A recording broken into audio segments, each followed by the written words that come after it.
Yang selanjutnya yaitu mengenai materi koloid. Yang nomor 1, pasangan zat berikut yang merupakan sistem koloid adalah, ini kita harus tahu satu-satu. Pasangan yang pertama itu cat dan mayonis. Cat dan mayonis itu termasuk ke dalam sistem koloid, berarti ini benar.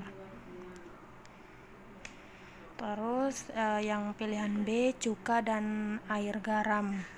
Cuka itu termasuk ke dalam larutan. Cuka itu termasuk ke dalam larutan, dan air garam itu juga termasuk ke dalam larutan, berarti bukan. Terus yang pilihan yang C itu air tepung dan debu. Air tepung itu termasuk ke dalam suspensi, sedangkan debu itu termasuk ke dalam sistem koloid, tapi tidak kedua-duanya termasuk ke dalam sistem koloid, berarti bukan. Terus untuk option yang D, margarin dan air kopi. Margarin itu termasuk ke dalam sistem koloid, dan sedangkan air kopi itu termasuk dalam suspensi, berarti juga bukan keduanya, berarti bukan. Terus untuk yang pilihan E, sari buah jeruk dan kecap. Sari buah jeruk itu termasuk ke dalam larutan, dan kecap itu termasuk ke dalam sistem koloid, tapi bukan keduanya termasuk dalam sistem koloid, jadi juga bukan. Berarti pasangan yang termasuk dalam sistem koloid itu yang A, cat dan mayonis. A.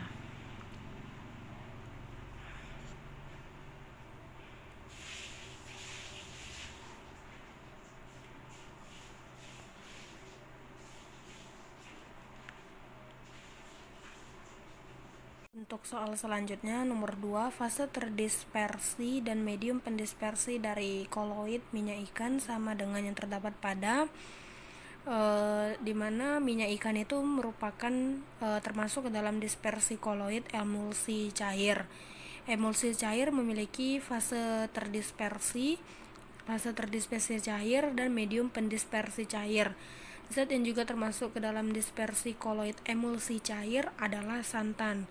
Tinta adalah santan. Tinta termasuk dispersi koloid sol cair, berarti bukan. Busa sabun dan krim kocok termasuk ke dalam dispersi koloid busa cair, jadi bukan. Jadi juga bukan. Dan mentega termasuk ke dalam dispersi koloid emulsi padat, berarti juga bukan. Berarti fase terdispersi, jadi fase terdispersi dan medium pendispersi dari koloid minyak ikan sama dengan yang terdapat pada santan, karena sama-sama termasuk ke dalam dispersi koloid emulsi cair.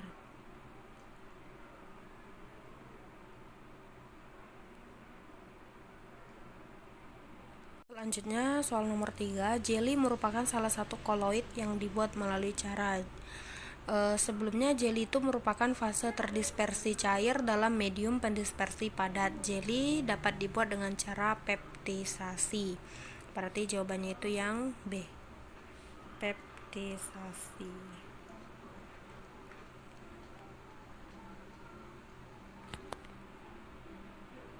Untuk soal selanjutnya, soal nomor 4, soalnya pada proses pewarnaan kain terjadi peristiwa adsorpsi karena dihasilkan koloid berupa proses pewarnaan kain termasuk penerapan sifat adsorpsi.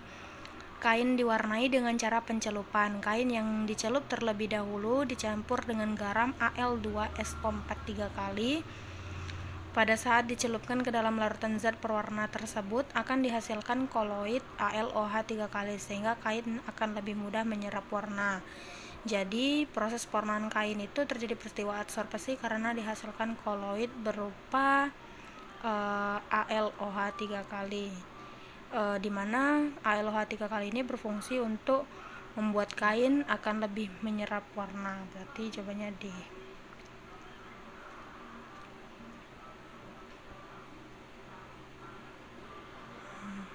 Soal selanjutnya, soal nomor 5, bahan kosmetik berikut yang termasuk koloid tipe sol padat adalah, kita harus tahu satu-satu.